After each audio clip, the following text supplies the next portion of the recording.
Hello, everybody out there, and welcome to another episode. It has to happen. It's people want it, so we are doing it. One of those questions, the questions that's been asked since the dawn of time, where we realize, can we apply morality to our God? If you've asked these questions before, welcome. If you don't know what you're doing here and never have, well, welcome too. I don't know what I'm doing here, and I have no idea. So we're back again with another. Is God the a-hole? It may be. It may be. It may be. We're going to find out. We're definitely going to find out. And today we're doing Genesis 5 and 6, which people have said, is it going to get wet? I don't know. I'm definitely going to. I'm WAP all the way. WAP all the way. But thank you so much. I see all of you in chat. That's so good to see you. So good to be back. We're going to be going and diving right into it. First off, I just want to quickly go through. I do have an upcoming debate. It's going to be on Sunday, which is usually, or my Sunday, which is usually the debate dissection day or the debate review on Embers. But the actual debates have priority, so I'm going to be doing that. That one's going to be over on Raging Tomato. I'm definitely going to be streaming it down to my channel, so keep that bell on, like, subscribe if you can. It really helps me out as far as the algorithm goes, and really want to grow. And this is going to be amazing because we do have the divine creator of the world, Reddit broing it up, because that's what happens over here. We've got a Reddit bro. So if you've ever asked this question, welcome. Welcome. If you've ever asked a question in your life, welcome. If you've never asked a question, then maybe you're in the wrong place. Maybe you're in the wrong place. But that's okay. That's all right. But first off, we've got Genesis 5. And, you can follow along with your Bible if you do want to. Make sure I am, reading the Reddit post correctly. That's totally cool. That's totally cool. Backdrop needs a reboot? Okay.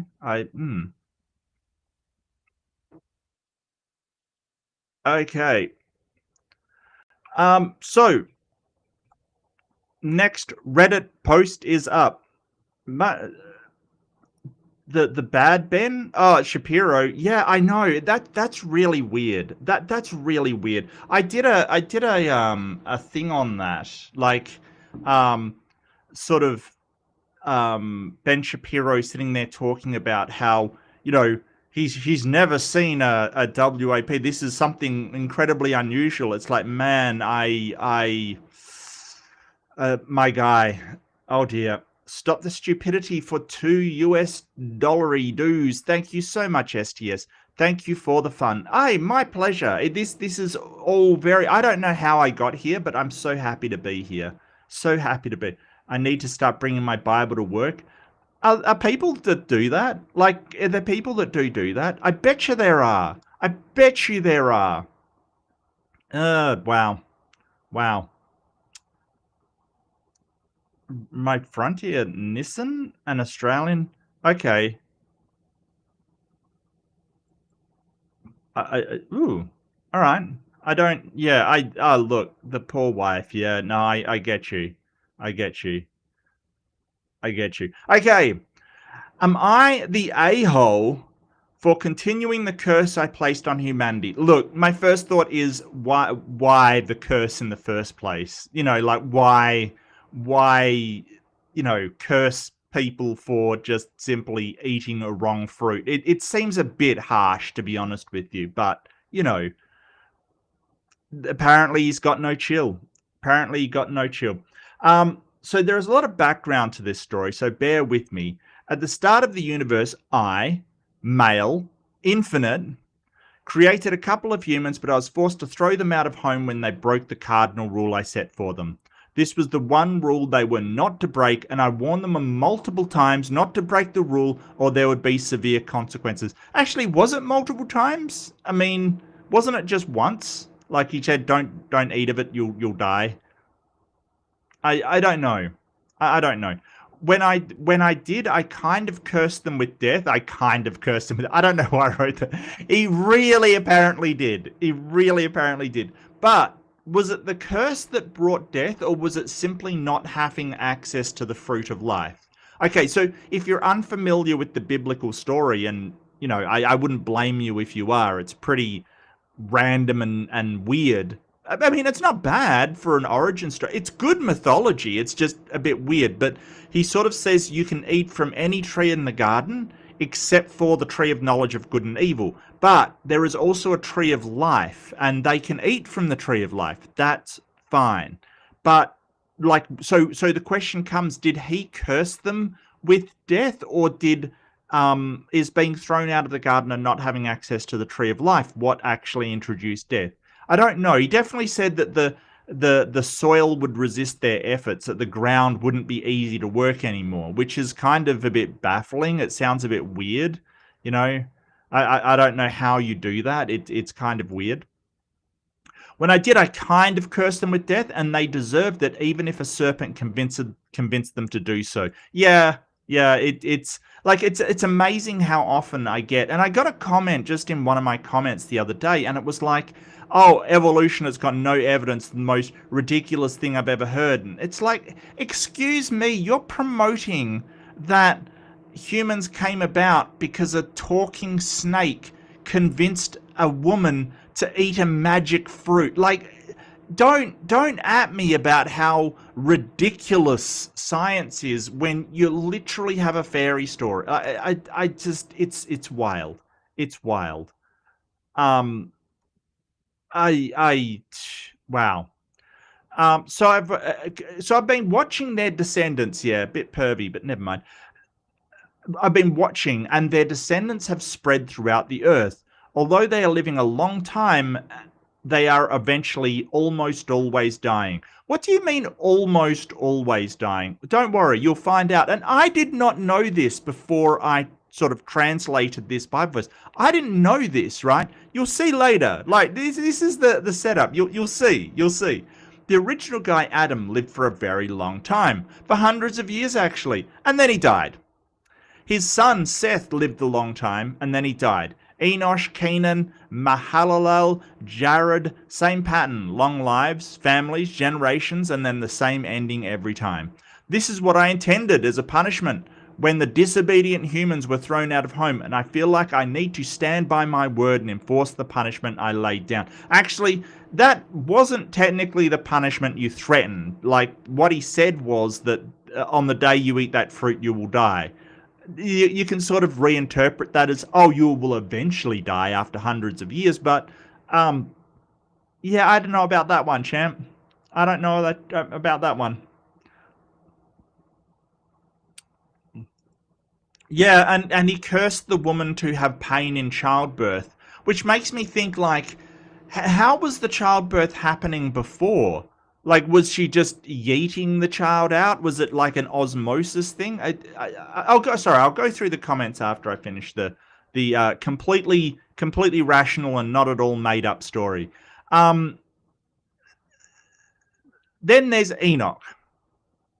This is where things get weird. If you didn't know this about this, I didn't know this about it. This is where things get controversial. Yeah, Enoch didn't just live, he walked with me for 300 years like a real bro. Instead of following the usual pattern of long life, children, and then death, I took him. Yes, the Bible says that. Yes, it absolutely says that. People immediately started asking why he was treated differently and whether it was fair, but I think he was a faithful guy who deserved it. What?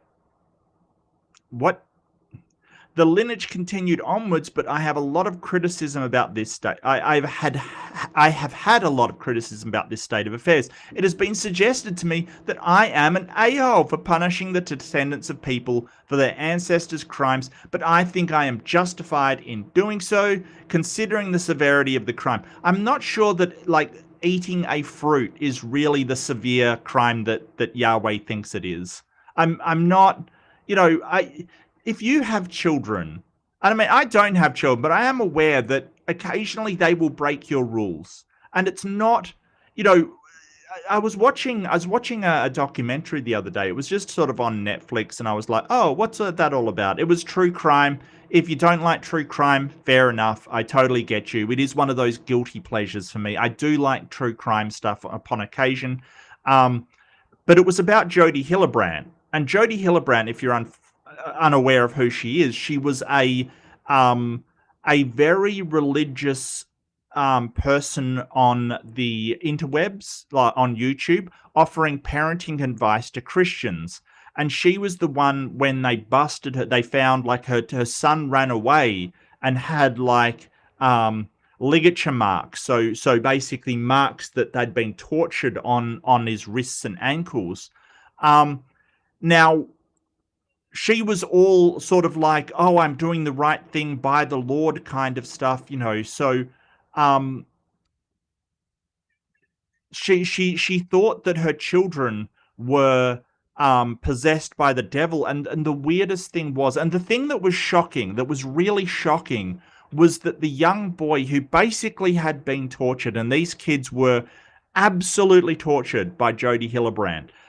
Her kids were like, "We deserve it because we're evil," and that really encapsulates the problem with not only biblical punishments or biblical interpretations of punishments. It's also what's the faith-based ones, and this gets horrendous. Basically, some kid does something just pretty innocuous. You know, they steal something, they curse, they do something, instead of actually going, "Well, you know, you're a child and you will learn the consequences of breaking this stuff, so it's important to reinforce those in a healthy, productive way." It is, you are evil and unredeemable, and there's no way to save you. You deserve the most horrendous punishment ever for something that's not that bad. And I think that this is sort of the basis for that. It's sort of the way that this has gotten established, that, hey, they did something God didn't want. Let's destroy them for all of eternity. And it's a very, very wild reaction to something very, very innocuous, you know, something that children do. But it worries me because the people that are fundamentalists, and I've been on a track of criticizing fundamentalists a lot. Most Christians just understand, hey, kids will do bad things, we educate them. Like, most are fine. But these fundamentalists, like Jodi Hillebrand, they take this interpretation of the Bible literally, that if you disobey, you are evil and should be punished forever, basically. It is really obnoxious and completely, it is bad. And we've got to push back against this idea because it is horrendous. Anyway, that's a rant and a half. I have relocated my rants to the middle of the stream. Hope you enjoy. The lineage continued onwards. Oh yeah, descendants of crimes when I'm justified. People have been saying that it's incredibly biased to let Enoch get a free pass, but I did feel like he did earn an exception and served them as example to others, that if you're faithful to me, then you will be rewarded. Yeah, so apparently Enoch, in the middle of it all, he's punishing descendants left, punishing descendants right, and Enoch, apparently because he walked with the Lord, he was taken by the Lord before his time. And I don't mean taken as in, you know, killed. It specifically says that he was taken up by the Lord. He wasn't killed. It's very strange. It's very strange, right? Like, Enoch just gets a free pass because he's a bro. I sense some conflict of interest here. Do you think I am being the arsehole here? All right, well, first off the rank, we have the question of God's punishment and whether that is moral or not. Yeah, you knew we'd get here. You know, you knew we'd get here, and I'm completely unorganized for this poll, which I will do. I want to know your opinion. I do want to know your opinion. I want to know the opinion of, you know, I want to know how Christians sort of square this away, because there are other parts in the Bible where it clearly commands, like, don't visit the sins of the father onto the son. And then is it sort of too much to say that it is contradictory that the Bible says don't visit the sons of the father onto the sins of the father onto the son, and then it has God doing exactly that? It is confusing. It is, because this is not only like visiting the sins of the sins of the father. It is like the sins of the father are never taken away until you get to Jesus, apparently. And that's the other thing that's confusing. If Christians, if the only way to be redeemed is through Jesus, then how did these people get redeemed? How are they not like rotting in hell or whatever? I don't get it.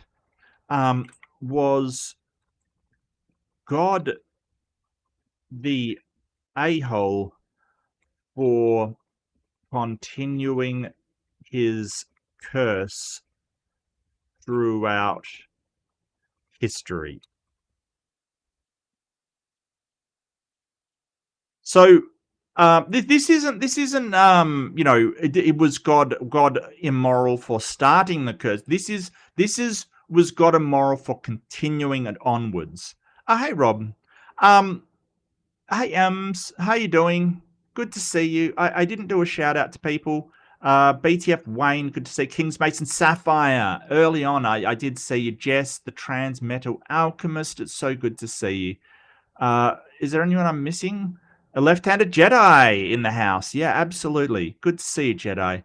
And Stop the Stupidity, of course. We already did your super chat. Thank you so much. Who else have we got? I'm sure people will trickle in. 1 by land, 2 by sea. 1 by land, 2 by sea, 3 by air. I think you need an air one now. I think you need an air one. Tori, good to see you. And Hillhugger, I haven't seen you for a while. It was really good to see you, mate. I hope you are well. Fellow Australian in the house, it's always good. Yeah, so the other thing that I was thinking about this is if the only way to redeem is through Jesus, how did Enoch get redeemed and sort of forgiven by God and taken up before his time by God? Like how did Enoch get saved, essentially? Because it says that he was sort of saved by God because he was a bro. He was a Chad. He walked with God, apparently. I don't know what that's supposed to mean, but apparently if you walk with God in that time. But Jesus hasn't even appeared yet. Now, some Christians retroactively go, oh, but the Old Testament predicted the coming of Jesus. He was around. It's like, yeah, but these guys didn't know about him. So if the only way to the Father is through the Son, how did they get saved? Because no one's saying that Jesus was around at the time or people knew about Jesus. The only thing they say is, oh, it was foreshadowed, it was predicted. But if that's the case, then how did Enoch get saved? It's a mystery. It's a good question, right? We're asking questions today. We're definitely asking questions. Has anyone got any questions in the chat? BTF Wayne says, deconversion started in earnest after a fellow Christian told me Nephilim beliefs were too crazy and made up. I was a new Christian and we're only 5 chapters in. Yeah, no, I gotcha. Yeah, and we're getting to it. We're definitely getting to it. It's weird. Yeah, and I love this comment. A woman is responsible for her own pain and all pain. Yes, that is right. And this is in the last one. If it sort of does say that women will be subservient to men. The ideas that these right-wing Christians have that women should be subservient, it isn't taken from nowhere. Now, there's conflicting verses where sort of in the New Testament, they sort of say, hey, there are no man and woman, there's no slave or master, we're all equal. But that's not what the Old Testament says. So there's definitely some conflicts coming up here. Absolutely some real conflicts coming up here. It was like a slip and slide. Yeah, no, just yeet that child out. No pain, just, I don't know what that would be like. It would be weird, right? Eve's sitting there and she's like, "Oh, another baby, darling. That's okay. Just let me handle it." Just pops it out. No pain whatsoever. It doesn't seem realistic to me. I'm just saying. It was like cell duplication. Yeah, that's what I was thinking. Like, what is it? Mitosis, like the cell division kind of thing.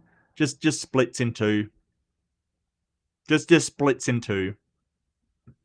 Very, very strange. Is it mitosis? I always get those two confused.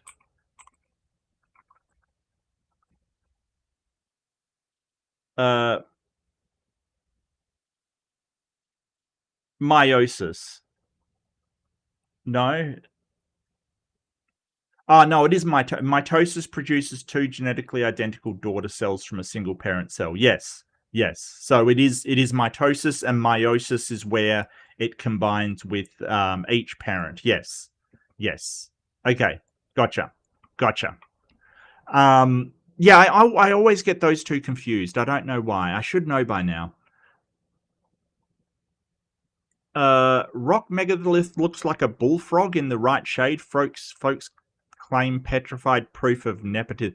Look, I believe I think that autocorrect is really doing Kings Mason a disservice there. A real disservice. I think he's saying that like a bullfrog, folks claim Nephilim, really. You eat my fruit out of the office fridge, your great grandkids are going to hell. God, yeah, it does. It does sound a bit weird, doesn't it? It's very, very weird. And if humans eat the knowledge, like fruit of good knowledge of good and evil, it doesn't seem like God at that point can reverse it. Like things have jumped the shark, kind of thing. Like there's no going back, and that's weird for the omnipotent master of the universe to say, well, now you've done it, I can't, make things the way they were before. It's too late. It seems weird. Everything seems weird about this story. Seriously, the rocks look like a frog frozen on a puddle. Puddle, I presume. Look, the rocks look like all kinds of things. It doesn't make them the thing. The whole thing was an AI figment. Yeah, so an AI hallucination. Yes. Yes. Maybe. I don't know. I mean, it seems very, very weird. This is part of the reason the religious MAGA wants a Christian nation. Well, I mean, and to be slightly political for a second, you can see the outcome of having a Christian nation. So Trump followed Project 2025, sort of, basically to use certain people that he doesn't like, that the MAGA people don't like, as a way to exercise control over the rest of the populace and institute their Christian theocracy. And you can see the outcomes. It's a terrible idea. This whole idea that the country's doing better than ever is absolute nonsense. We've got disease breaking out. You've got people in Minneapolis, taking to the streets. This is an idea that will not succeed because its time is over. People will not accept religious exceptionalism and religious high control systems over their lives anymore. It's not going to work. It's definitely not going to work. And the decisions that have been made in order to implement these ideas have been terrible. Just terrible. People that don't understand, say, geopolitics, for instance, whose idea of geopolitics is that God created the entire world, so he gets to decide what happens to it. Just awful ideas. Awful ideas. Ezekiel. I don't know why you've just yelled out Ezekiel. I mean, I think there's some more stuff in Ezekiel, but we're not there yet. No spoilers. No spoilers. Look, if you're okay, I gotta say, I mean that was said in jest, but it just occurred to me like, don't spoil the, thousands of year-old books for everybody. They don't know what's happening. Look, if the Bible, if somebody hasn't read the Bible and know what's going on, then it's entirely their fault at this point. Like seriously, I don't think you could spoil the Bible at this point. I have so many questions. Why do we name the planet Mercury when it isn't made of mercury? Because it just proves that the Roman god Mercury is real. Checkmate, Christians. Yeah, and that's something that is always weird when people sort of try to argue it. Oh, we've got AD and BC, before Christ, and I like, why would they have that if Christ wasn't real? Because the people who named it thought it was real.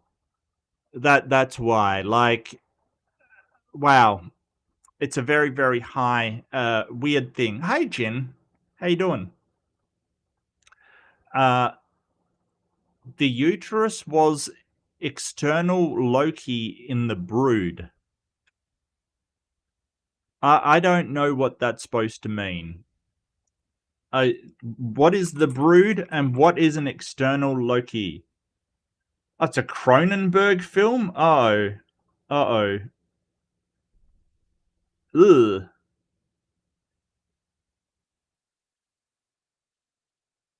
Oh, I'm not sure I want to watch Cronenberg. I know that Cronenberg does all the body horror stuff. How many fingers does God have? The Bible is silent on this question, I think. The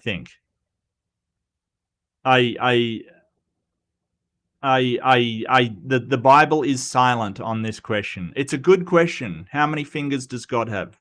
Bible is silent. If you watch The Simpsons all have like 3 fingers and a thumb, so they've got basically 4-fingered hands, essentially. Except when it shows God, and then God has 4 fingers and a thumb. He's got an extra finger. So going by Simpsons logic, the God of our world must have 6 fingers on each hand, or 5 fingers and a thumb. So, hey, what? Yeah. Popped and say hello and keep. Oh, thanks, What? Australia's new hate speech laws, but I think it's still okay to hate Nazis. Yeah, it's still okay to hate ideologies, yes. But like when you're like hassling somebody for something that is not an ideology, it's not their political stance, right? Like you're basically saying, hey, because they are a certain color, or they've got some kind of disability, or they're from a certain ethnic background, that's what they're trying to address. So yeah, you can still go, damn greenies, I hate all the greenies, they're making stuff up. You're allowed to say that. That's fine. But when you start to go, hey, I hate them because they're, I don't know, just a random race, they're Asian or whatever. Yeah, that's not cool, right? That's not cool. That's not cool. So if I'm saying, oh, I don't like them because they're Nazis and they're neo-Nazi, then yeah, that's a problem. If you're going to make that illegal. Because, hey, they shouldn't be allowed to wander around and go, hey, we hate the, people of this background of race. We hate everybody except white people. That's terrible. That's terrible. 21 if you count the toes? Wait. Does God have an extra toe? Wouldn't surprise me. The 6-fingered man? Yeah. Yeah, but I have concerns about the new hate speech laws. Just quickly, what I have concerns about them. I think that I worry that there's been a lot of lobbying by the Israeli government. And don't get me wrong, I've got no problem with the Jewish people. In fact, a lot of the Jewish people I know are against the Israeli government. But I'm worried that those laws are going to be used to stifle criticism of a government rather than the people of that country, right? Like, so if somebody says, hey, the Israeli government is committing a war crime by slaughtering people in Palestine, that should not be hate speech, because you are not criticizing the Jewish people, you are criticizing the Israeli government. I worry that that law may be used to um, um, stifle that kind of speech. But we'll have to see how it goes and see how it's implemented.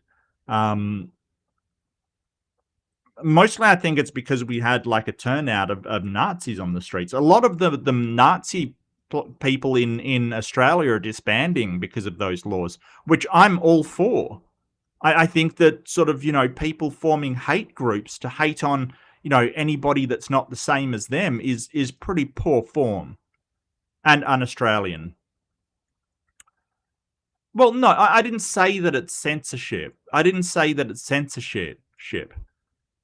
I said that I'm worried that they might be used to crack down on speech that isn't actually hate speech. That's not the same thing. Like, me saying I'm worried that it may be used for censorship isn't the same as me saying it is censorship. I think that hate speech should never be acceptable. One Glory. Okay. Princess Bride reference? Awesome. I love it. Stop Stupidity. That was a great movie. It was a great movie. I loved that movie. Andre the Giant, so good. What a guy. But yeah, that was what you had to say. How'd the poll go? Where's my poll? My poll is, yeah, God is the asshole. Absolutely. Look, if you're going to punish your kids, yeah, punish your kids. But have the punishment be reasonable and a learning experience. Like, it is so nonsensical to have, like, oh, if you disobey me, you're cursed forever. There's nothing you can do. This whole thing. And then that becomes the loophole for bringing Jesus in. But people were around before then, and they didn't do anything. Like, because if you say, hey, people are being punished, even though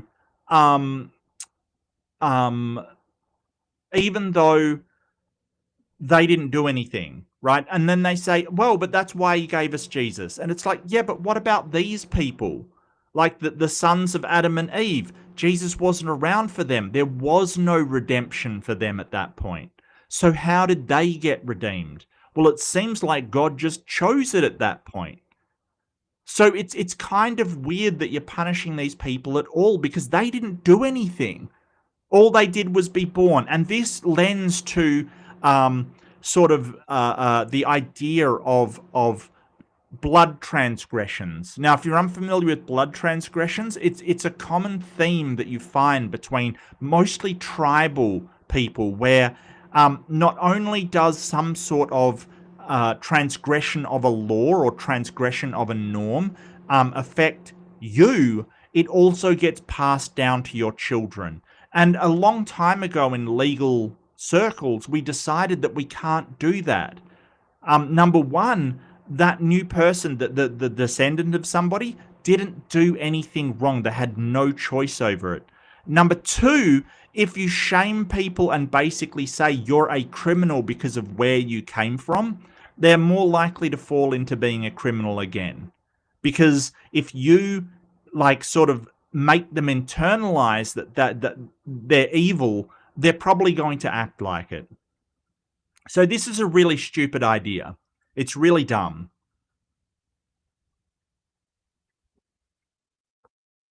What if you look down on everyone that isn't part of God's chosen people? Yeah, that's sort of a bit low-key racist kind of thing. I'm not sure looking down on people is really what you're talking about. Hate speech is really when you encourage some sort of action against those people, not because of the ideology, but just because of who they are.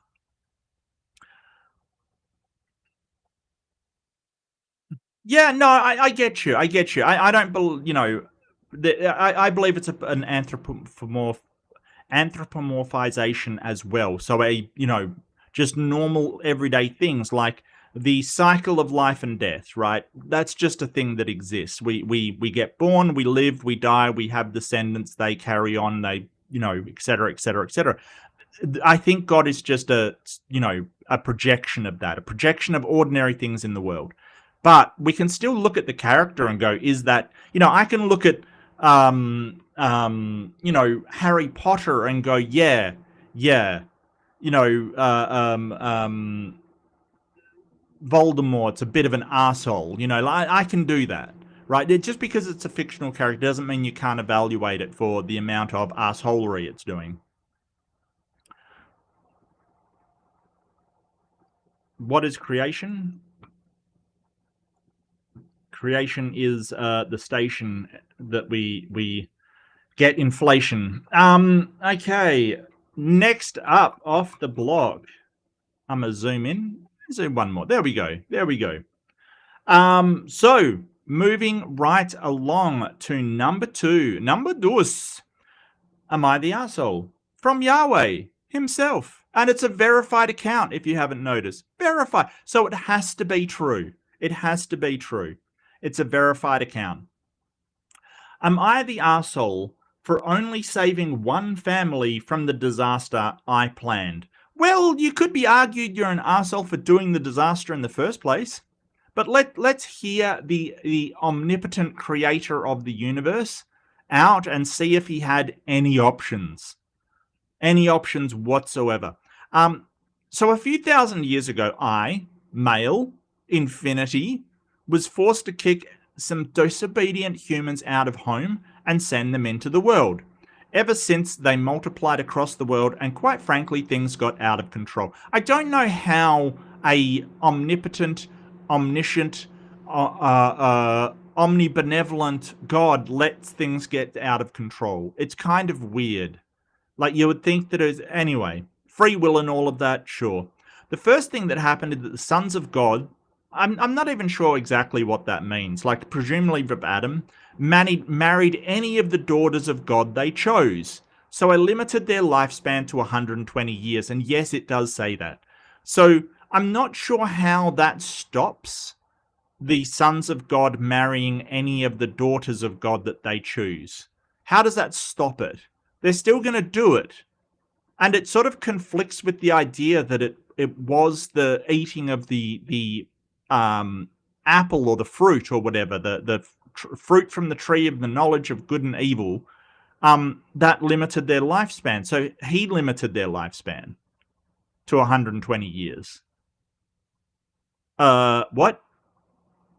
So it's kind of weird. It's very weird. It's kind of like, well, Noah lived to like 900, but I decided that, hey, I'm going to limit their lifespan because they're marrying who they choose. I don't... Sure. I did that because my spirit just couldn't cope with them for any longer amount of time. And yes, the Bible actually says that. Yeah. It was a surprise to me that he basically did it because he was kind of found humans a bit yawny boring. His spirit couldn't cope. I don't know how an omnipotent God's spirit can't cope with humans for that amount of time. People have been telling me this is harsh, but I stand by my decision. Yeah, I'm so confused as to why. If you're reading along with your Bible, you can see that it does actually say that. His spirit couldn't bear them any longer. Uh-huh. Then I noticed that the thoughts of humans have become completely evil and perverted. Yeah, probably the internet was invented. It's probably the advent of the internet at the time. Yaoi content and stuff.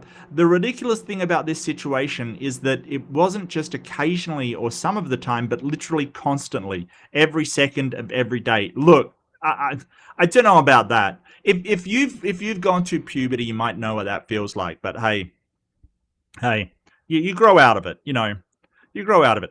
This is just could not continue, and the fact that there were Nephilim running around just complicated everything. I won't explain what the Nephilim are here. It would take too long for this post. Yeah, it basically, if you don't know, the Bible mentions the Nephilim, doesn't really explain anything about them. Like, it has no, like, it does not in any way, shape, or form have anything to say about them. It just says, oh, the Nephilim were around at this time.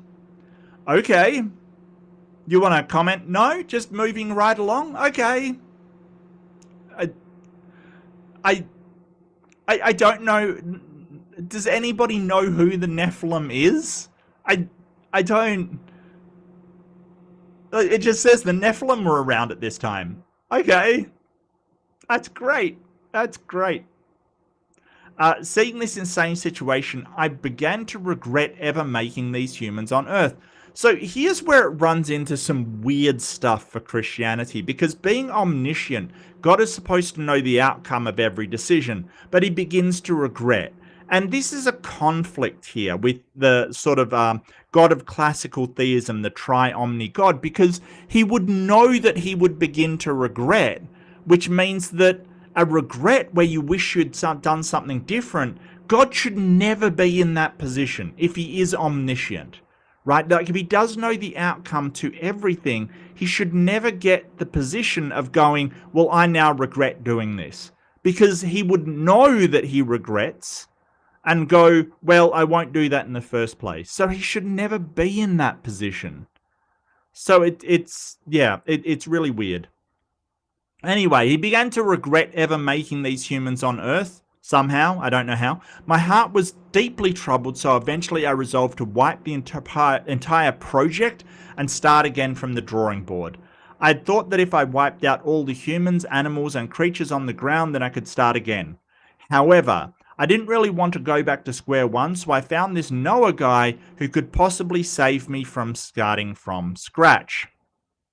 Okay, so we got Noah. Noah enters the picture.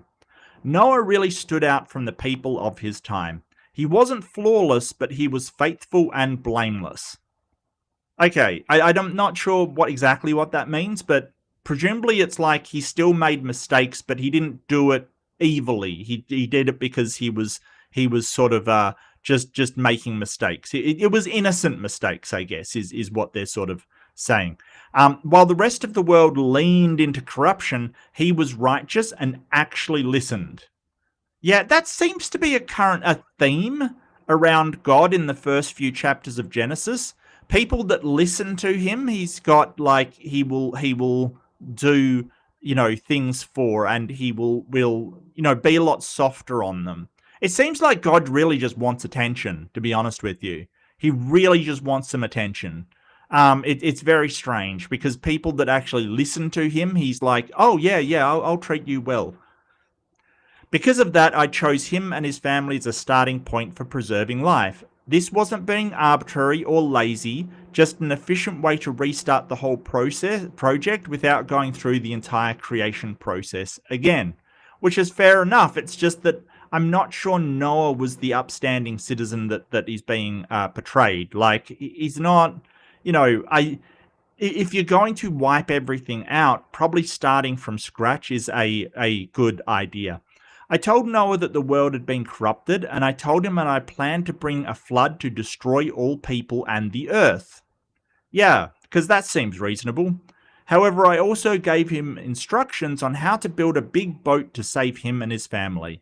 I told him to bring 2 of every animal on the boat so that the animals will not be completely wiped out, and he can start the ecosystem again when the flood was over. Yeah, there's a bit of a problem there, though.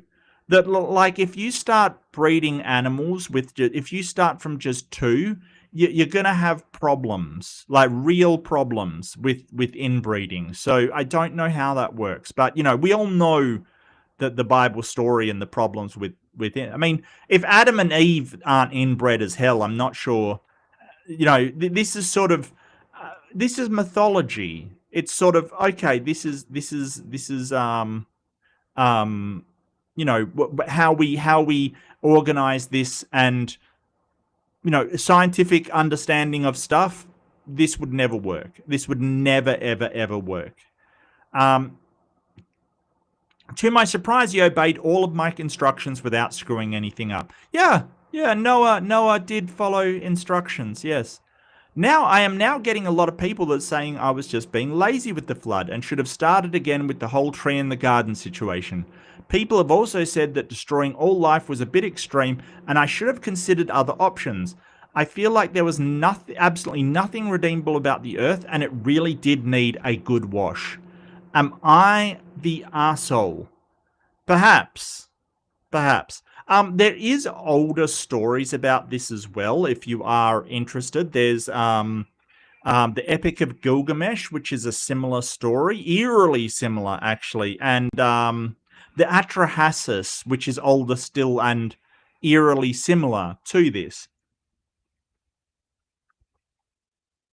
So either these are based upon the same story, or um, this happened multiple times. One of the two.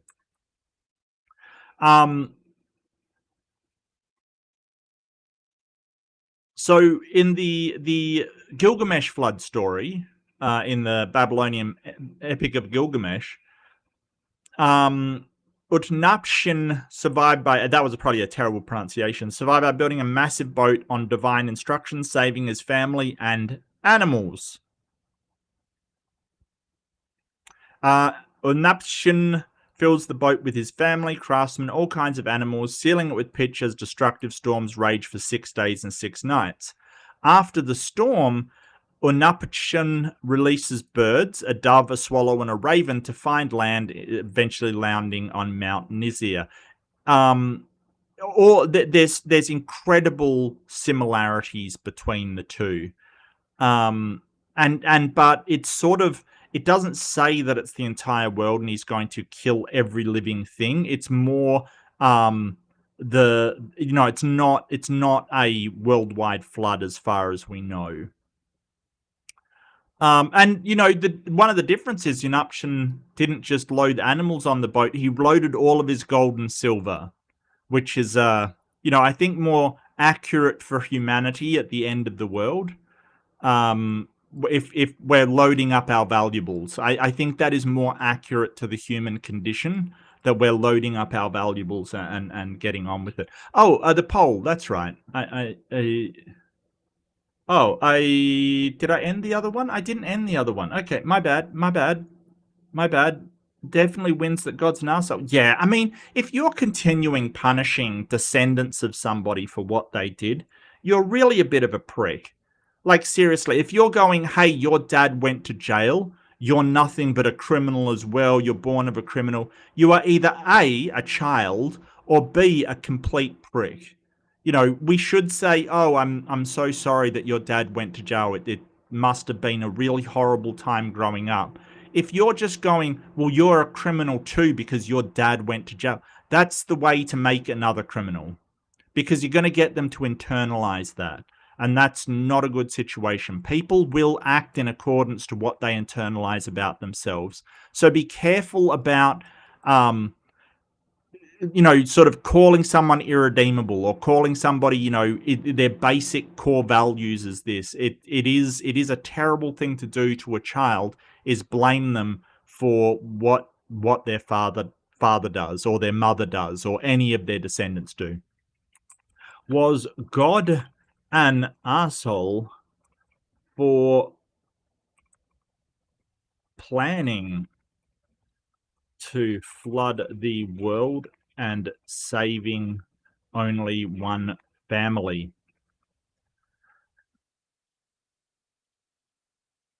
I feel like there's got to be other options, right? I feel like there's got to be other options. Drowning is not a good way to go. It's definitely panic inducing. I have been close to drowning before on a couple of occasions, and it's very panic inducing. It's not a great feeling, I'll tell you that right now. Luckily, I did not drown, as you can probably guess,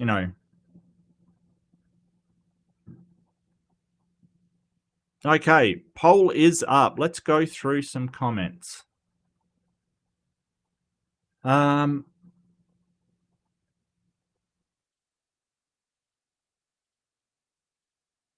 Well, yeah, I mean this comment really GTGT. I'm not sure what your actual, like. I don't like that um YouTube is just showing uh usernames instead of actual, well, like the tags instead of the actual usernames. That's annoying. I think they're doing that to prevent sort of impersonation and people impersonating other people, but it really is annoying. But GTGT, that's a really interesting. I'm finding myself thinking about that comment. I think it's okay for you to think that if you're the chosen people, or you've been selected, or you're part of a special people. But when you're denigrating others for not being part of that people, I think that's where it gets very, very dicey. Which, whether Christians do that or not, I think is a question. It's a very, very good question, because we do, like, for instance, atheists are seen as one of the most untrustworthy groups in America, and I don't understand why. It's something that is cultural, because if you find, like, the same isn't true of atheists in Australia. If you're an atheist in Australia, people go, "Oh yeah, whatever, doesn't really matter." But atheists in America are highly distrusted, and they commit less crimes overall than a lot of other demographics. It's very strange. I don't understand it.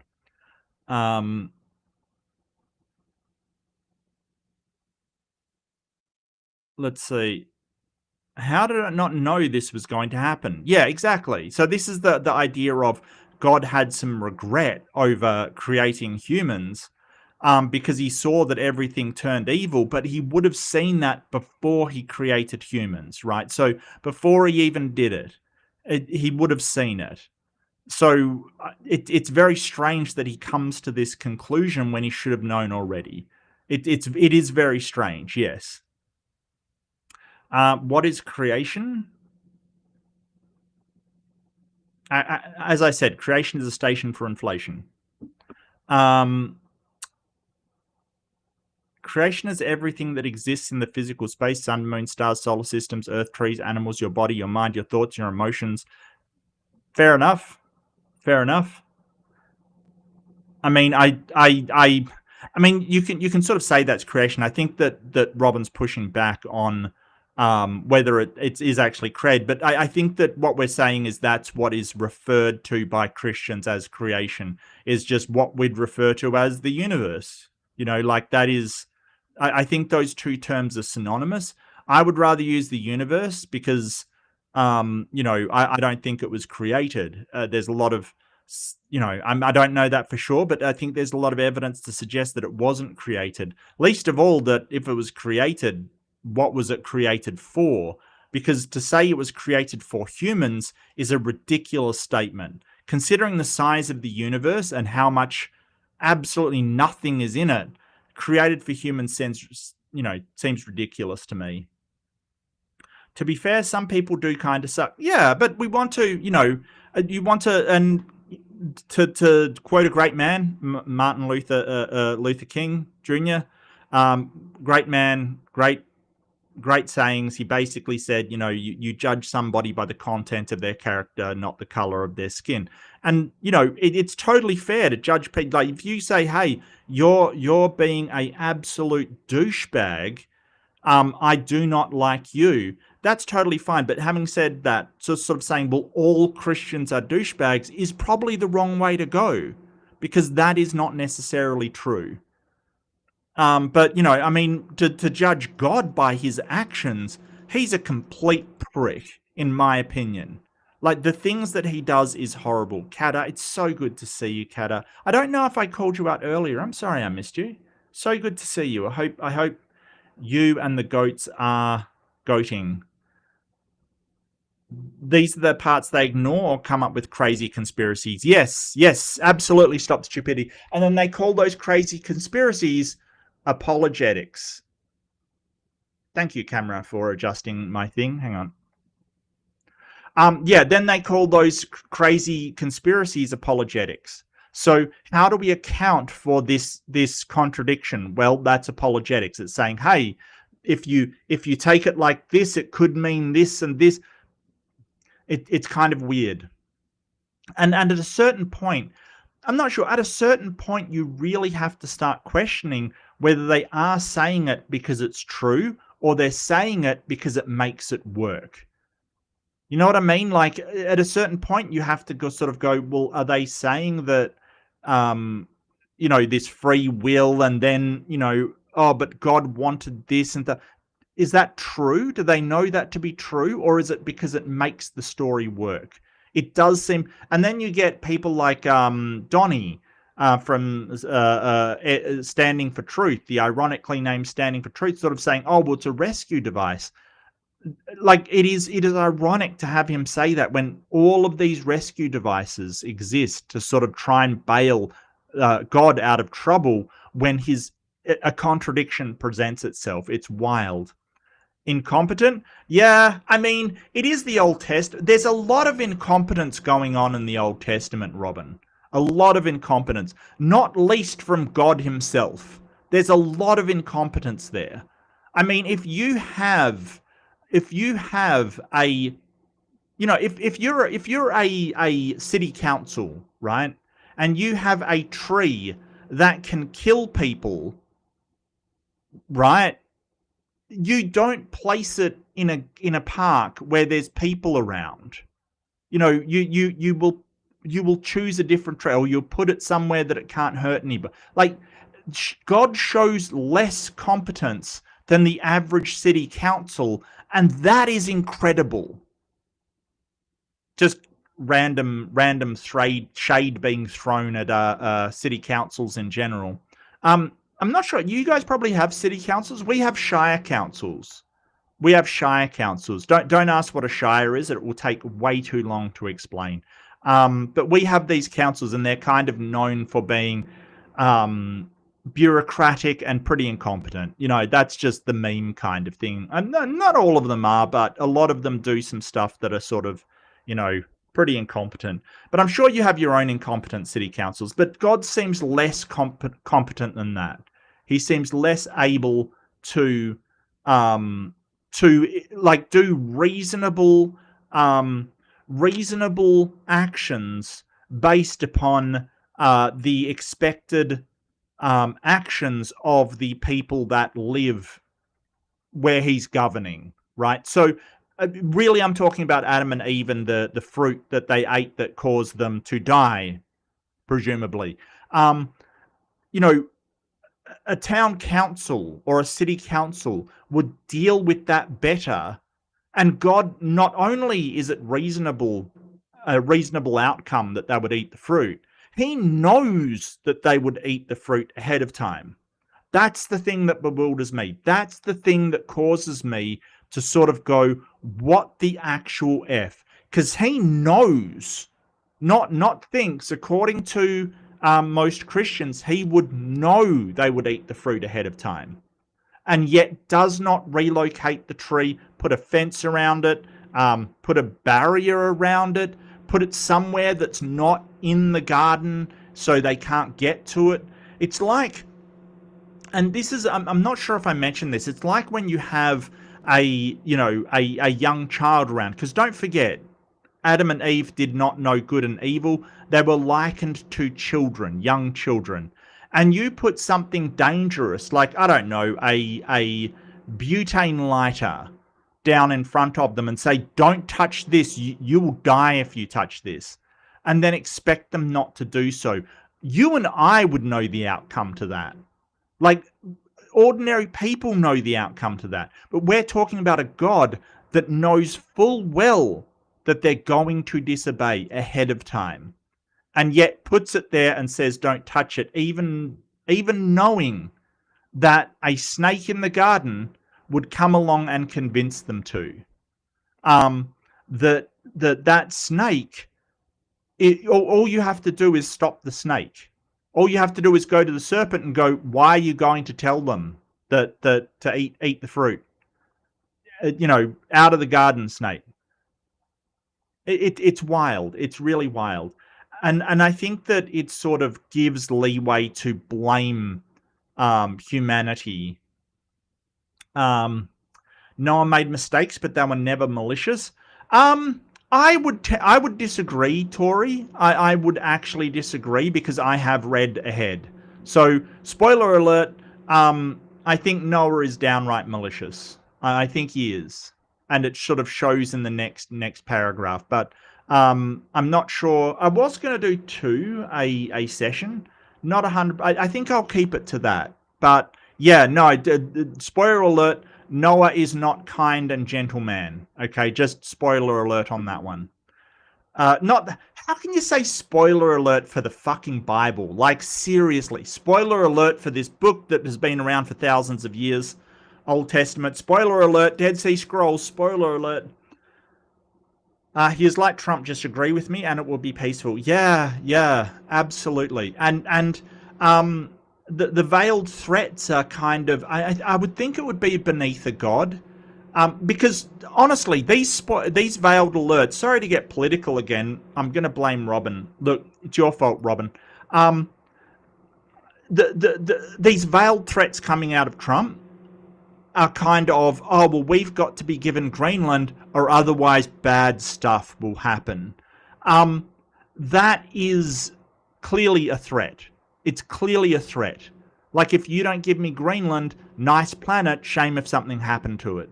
This is sort of the language of the tyrant. This is the language of the person who is using the threat of violence to get what they want. Right? That is the threat. If you don't give me this, bad things will happen. And as, you know, it's unbecoming of a president, much less a god. You know, like, why is God finding it necessary to threaten powerless people with death and horrendous things if they don't pay attention to him and give him what he wants? Now, you can sort of say, hey, it's moral to obey God. The question is why? Like, and this is something that we get into when we're asking, where does morality come from when you're looking at a Christian perspective? Because if God just demands that you obey what he says under threat of death or you know, some kind of punishment, you know, hell or torture or all of these things, that is a might makes right system. That is a, well, I have the power to do so, so you better do it. It doesn't actually make it moral. Or rather, the morality is based upon the sheer power of somebody. If you're saying, hey, it comes from his nature, then that's a worry for their nature, right? Because we obviously can't follow that nature as humans. Everybody would agree that simply having the power for, say, me to torture somebody else does not give me the right to do so. That is highly immoral. And even Christians would agree with that.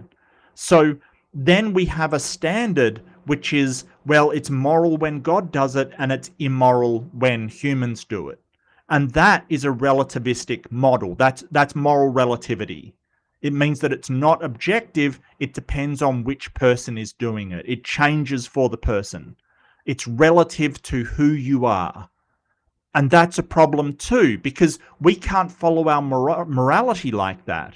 Because, you know, if it's fine for the president to do these things and not fine for ordinary people, that's immoral. We see that as immoral. Everybody has a problem with it. Well, almost everybody.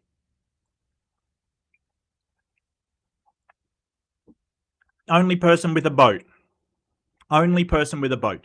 Yeah, well, it's okay. So being generous to the Christians, it's not the only person with a boat. It's the only person with a boat big enough to survive the year it takes for the flood waters to recede. Right? So, but I totally get your point. I totally get your point. That animals and creatures are usually very resourceful. Like, they will find ways to survive. And if one person can survive on a boat, like, I've often asked, well, what happened to the bees? Right? Like, so a year without nectar, bees will die. Okay? And there is no, they did not take insects into the ark. And even if they did take bees into the ark, how did you feed them without having flowers grown? Like, it is so ridiculous that bees survived. So the excuses, the apologetics / excuses that I've heard is that there were floating mats of plants where the bees could live on, and they survived that way. And then the question comes, well, how did no other animals survive on these massive floating plants kind of thing? It's very, very strange, and it doesn't make any sense. But this is the sort of, as I said, rescue devices they come up with. Well, the bees would definitely die, and they can't have the bees on the ark because bees need nectar from growing flowers. Well, we've got floating islands of plants then that compensated for the bees. When does this all just break down and become bullshit? Like, seriously.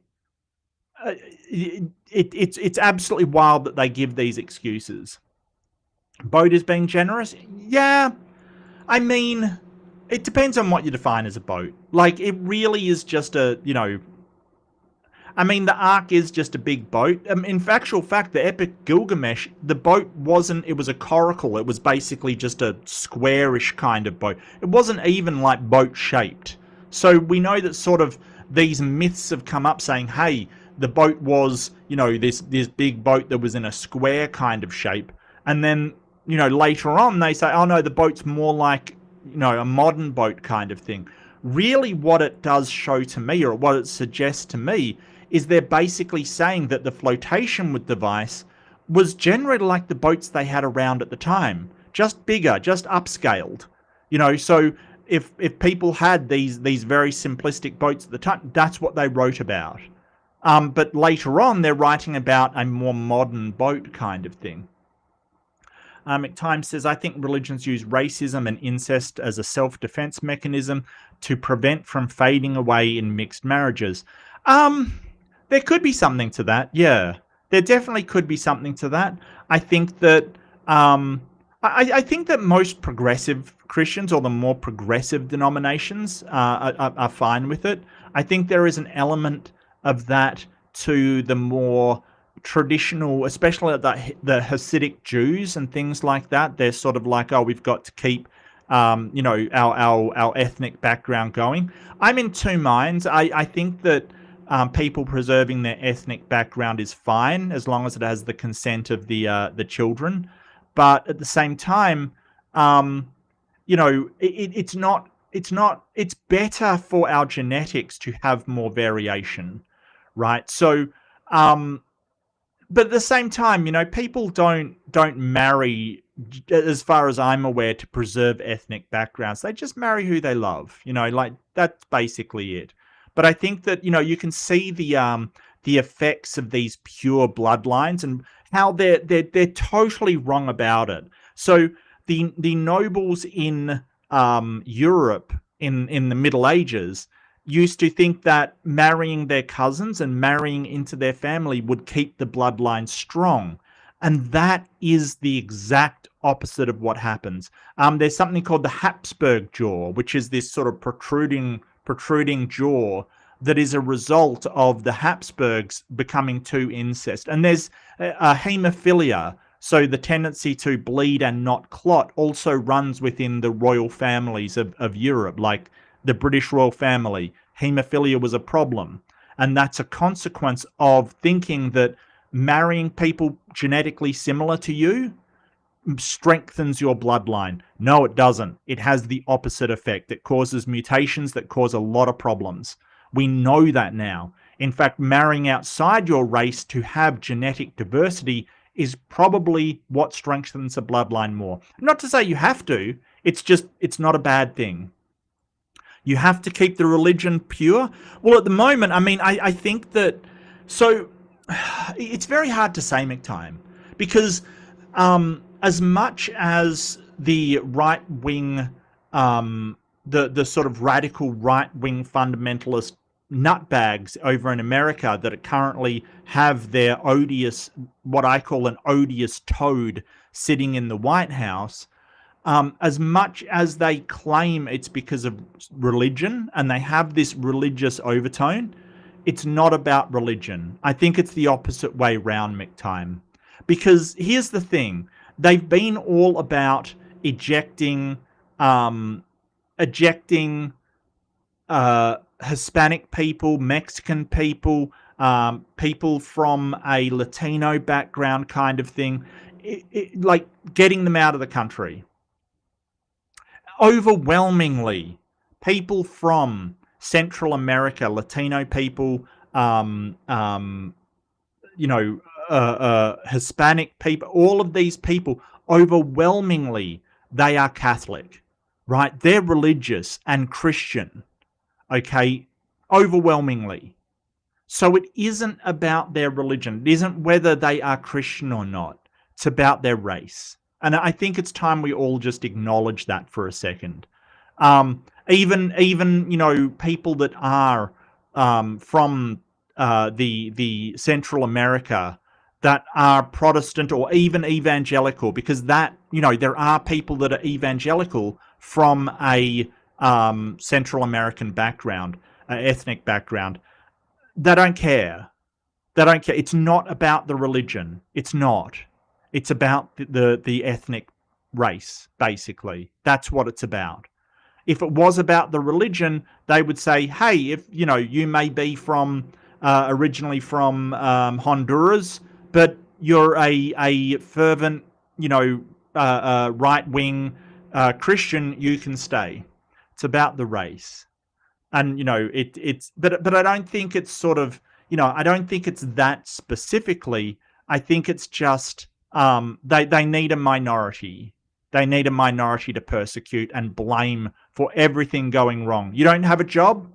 It's this guy's fault. He came in from Mexico and didn't ask permission. He's the reason why you don't have a job, which isn't fucking true. It isn't true. Well, gold don't float. Yeah, no, I'm very aware. But, considering, between your family and the gold, I would take the fam. But, if you can take both, sure. It's just interesting that the Noah story sort of. The question that's asked a lot is how did Noah build a boat in so short a time, kind of thing, because it says specifically that Noah was a man of the land, which usually means a farmer. Okay, a man of the land usually means somebody that works a plow, plows crops, does farming. But he managed to build this boat really quick. So the question is, well, how? Like, where did he get all, like, how did his family build the boat? And people say, or Christians say, he had laborers, he had people helping him, kind of thing. It doesn't say that in the text, but, that's what they say. And, the question arises, well, how can a man of the land afford all of these people? Like, how did he get them to do it? What did he pay them? And they said he was really rich. I don't know how a man of the land is rich, but hey, maybe farming was really, really, really, really, a financial bonanza at that point. Maybe farming was, the equivalent of, stock trading at that time. I don't know, right? But it does show that, hey, the previous stories from the Epic of Gilgamesh and the Atrahasis, the men who built these boats were actually really rich. So it's interesting that they have an actual, like, drawn out explanation of why they got the boat built so big. Stop Stupidity says, such a douchebag. Yeah. McTime says, science offers technology, religion offers cursed bloodlines. Yeah, correct, yes. Yeah. And the problem is that it keeps it adheres to these old fables and myths, even when we find out how they're scientifically wrong. It's sort of that we find out things, like, for instance, that that there's AIDS, for instance, in Africa, and have this solution. We're saying, hey, if you have condoms, not only will it stop you from having kids that will probably starve to death, it will also prevent the spread of AIDS. And the church comes along and tells them that condoms cause AIDS, right?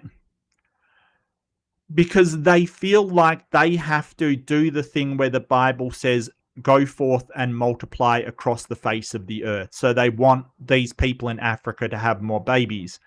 Not just the suffering they caused, and this is the Catholic Church caused, by having their policy as convince them of something that is not scientifically true, but also that they had children that they couldn't provide for, and those children suffered and died. Just the amount of suffering they caused is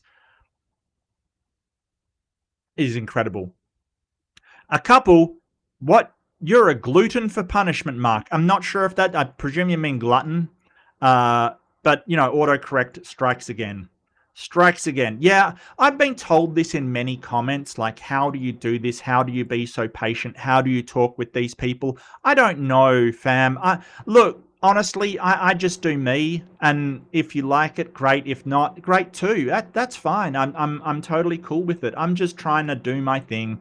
Am I a glutton for punishment? Maybe. Maybe I am. Maybe I think what motivates me is I see problems coming out of religion. I see these problems, and I want to shift at least a little bit to, hey, you can be religious and not deny insulin to your child, or torture someone in order to cast demons out of them, right? Like, you can have religion and not take these actions. So showing where the religious thought goes from,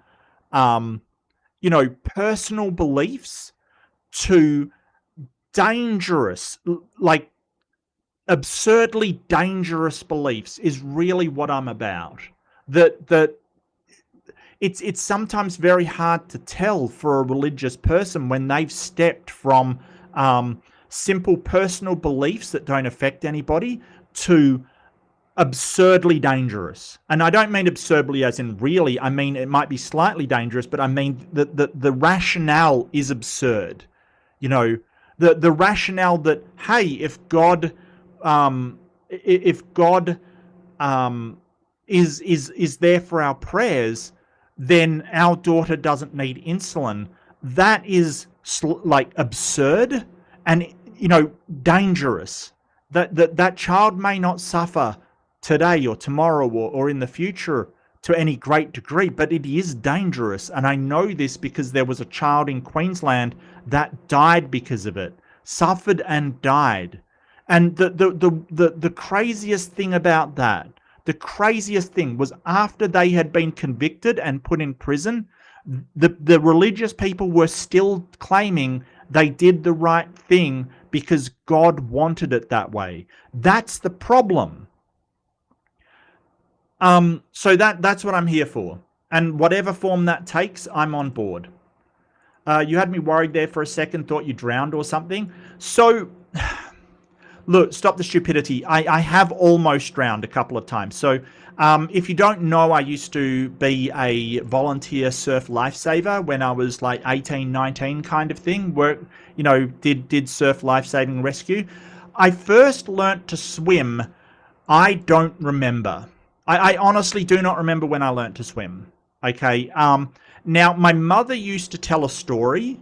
I believe her, but, it's kind of weird that she was in the ocean when I was 6 months old, and a wave knocked me out of her arms. A big wave came along and knocked me out. And she said that I came up swimming, right? Like, so babies can swim.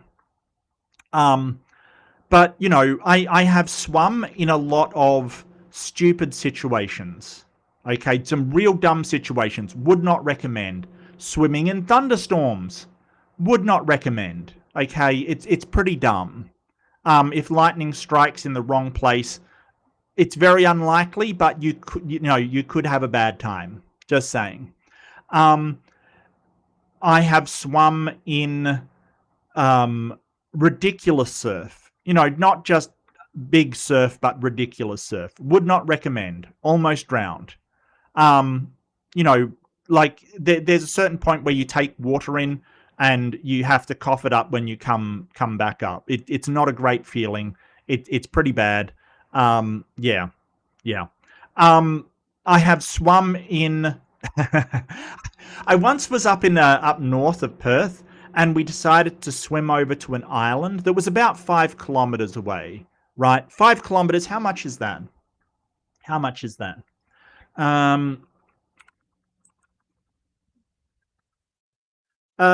So that's about three miles, right? So 3 miles away. I swam across this sort of, it was a strait kind of thing. It was out to an island offshore. So this guy knew there was an island, knew that it was about 5 k's away. I can swim 5 k's. That's not a problem. Easy. 5 k's. If you know survival techniques, 5 k's is not a long distance to swim. I mean, people swim the channel, right? Distance of, and that's way longer. Yeah, it's about 21 miles across the channel. So 3 miles, not a long distance. So we rock up on this island. People are looking at us weird because they've got their boats and stuff, and we just stagger up from the surf kind of thing. Okay, so it's only later we found out it was shark-infested water. Hey, I was fine. I'm here, right? Let's not look back on it. It was a pretty dumb move. In retrospect, looking back, it's probably not something I would have chosen to do if I knew it was shark-infested water. But, at the same time, we were fine. Left-Handed Jedi says, drowning a planet is always a dick move. Yeah, no, totally. And this is why I say, like, people that say they get their morals from a god, they don't. Because if you do what the god does, you're a monster, right? Like, it has to come from some other place. Because you can't do what the god does, or it's when they say, oh, morals are based upon the nature of God. Drowning the planet is in God's nature, which means that it has to be moral. So it's fine if you say, hey, I get them from God commandments. Okay, it's still subjective. Right? It's still subjective. If they say they get it from the nature of God, well, you don't. Because you don't do the things that are in God's nature. You do something different. And that's fine. You do something different than God does. That's fine. But you're not getting your morals from God's nature. For real, atheists in Australia live in the land flowing with milk and honey. Yeah, mate. Absolutely. I love Australia. I love the people. I love the principles of people. I love the mateship, I just love everything about Australia, except maybe the animals. The animals are a bit pricks, but yeah. Maybe he forgot. Maybe he did. God needs an anthill to play with. Well, I don't know about needs. Presumably a perfect being wouldn't need anything, but he wants to. He wants to play with that anthill. Right, and it's needs versus wants, right? Like, we need food, we need oxygen, we need water, we need these things. We need shelter. God doesn't need anything, and that's the problem. Or what 10 billion-year-old toddlers do. Well, apparently his age is infinite, which is strange, but never mind. If you don't raise your kids to have Bronze Age behavior, you probably won't have to drown them. Yeah, McTime, yeah. And it kind of makes you wonder what kind of guidance God provided them with, right? Because if you have a child and you abandon that child, right? You just leave it in the woods kind of thing. You don't blame the child for its behavior, right? So don't forget that God only really had one rule that he gave the humans in Eden. Don't eat this fruit, right? But what other guidance did he give him? What other teaching did he give him? Is it surprising that a serpent comes along and leads them astray? No. Whose fault is that? If you abandon your children in a garden saying, hey, just don't eat this fruit, if some stranger comes along and convinces them of something, is that their fault? Or is it your fault as the parent? I personally think it'd be your fault as the parent. You left them all alone in an unfamiliar setting and let anybody come in and influence them. I kind of think that's the parents' fault. They don't know any better. It's a really good point. It's a very good point. And then when he sort of doesn't guide them again, that everything goes into chaos and he drowns all of them. Like, it's your fault for not guiding them how you're supposed to. All throughout the Bible, he doesn't offer them any advice or give them any instruction.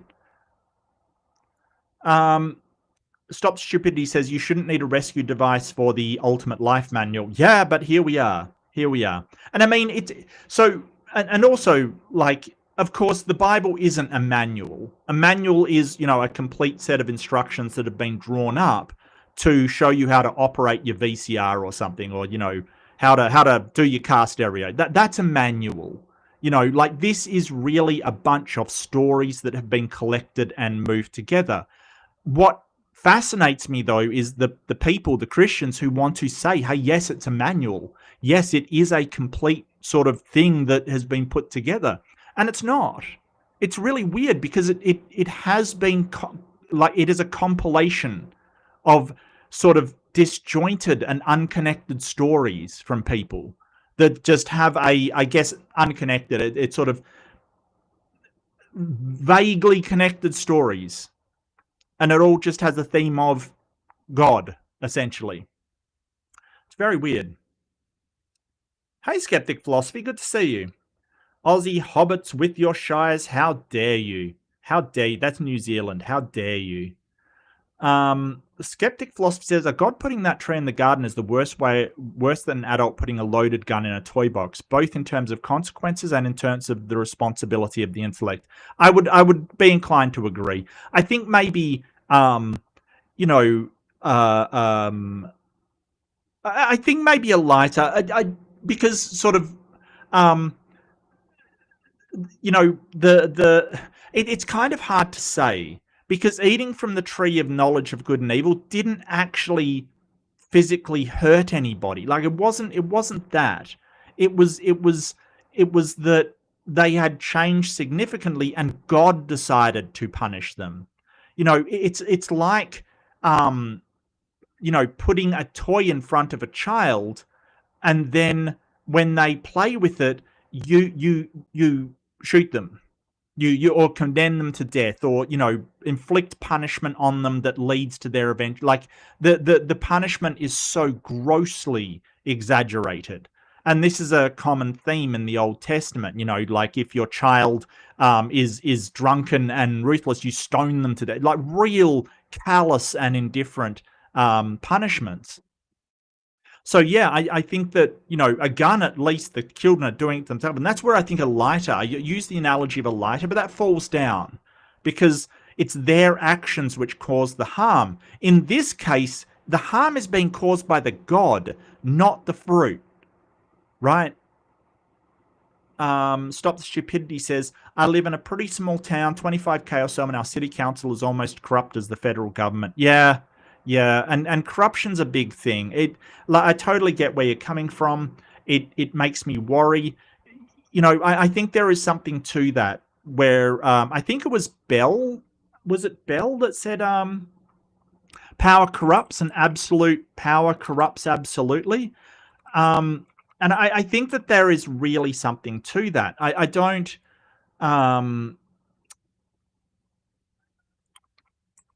Absolute power corrupts absolutely. Lord Acton it was. Okay, Lord Acton. Yeah, so the more access you have to power, the more that somebody corrupts. And I think that we're all seeing that in real time. That is the idea behind democracy. What we do is we spread power out to as many people as possible. We spread it over the entire population, that they, at the end of the day, have the absolute power. And that prevents the corruption, or at least it mitigates it. And I think that that is the best thing to do, because whenever another system is set up, putting the power in the hands of one or in the hands of a few individuals, they will corrupt incredibly fast. But if we spread that absolute power out over everybody, it seems to do a lot better. That's the whole idea anyway. But yeah, I hear you. People put in positions of power, you know, and I mean, the aristocracy, you can argue, hey, there were good kings. Yeah, there probably were. But, you know, on the whole, good kings produce bad kings. You know, their children become corrupt and lazy and indolent. Noah's a date hater? Okay. He hates dates? Do you mean dates as in romantic dates or the food dates, like figs kind of thing that have been, you know, which dates are you talking about? I'm not sure. Or do you mean like dates as in like, you know, today's date? Yeah, clarification is needed. Clarification is needed. Beneath a god? Have you ever read mythology? Beneath a god. I'm not... Did I say that? Beneath a god. Have you ever read... I have read mythology. So when I was younger, I was really into Greek mythology. My favorite story was probably Pygmalion. I don't know why. It was just a weird story that had Pygmalion who was a potter. He made a woman from clay. The woman came alive and, you know, he fell in love with her and all this stuff. And like most Greek mythologies, it ended badly kind of thing. Either that or Arachnia, who was the spider one. And that was a weird story because Athene, who was the goddess of wisdom, she got mad that Athene... Arachnia, who was a weaver, could weave better than her. Like Athene invented the loom. She invented weaving. She invented that shit. And this woman was better than her. And so they had a competition. Like all of these things, the god comes down, says, hey, you've been talking shit, mate. And they say, okay, well, let's have a competition to see who's better. And the god loses, right? Athene lost. And even though she was the goddess of wisdom and a good god, like she was usually seen as very, very nice to people and very supportive and all of this kind of stuff, she lost, got angry, and turned her into a spider. And it's like, because she lost. And then she felt bad about it, so, no, she killed her, and then she felt bad about it, so anyway, that was the spider origin myth. I did like Norse myths as well. Norse myths are pretty baller. They had the whole 9 realms kind of thing, and Yggdrasil, the tree of life. Really like Norse mythology. I like Japanese mythology. That was some cool stuff with Oni, like the demons Oni. They were ogres, but they were demons kind of thing. You had a number of sort of cryptids that are based upon Japanese mythology. Pretty cool stuff. Pretty cool stuff. Any other mythology that I really liked? I don't think so. I think that was what I got into. But hey, yeah, I loved mythology and read a lot of it. Yeah, spoiler alert. Did anyone have a chance to read it yet? Person Toiko's raping. Read what? Read what? I'm behind the times. Wait a second. Read what? Read what? Today's date, if I had to guess. Today's the 21st here. It's probably the 20th.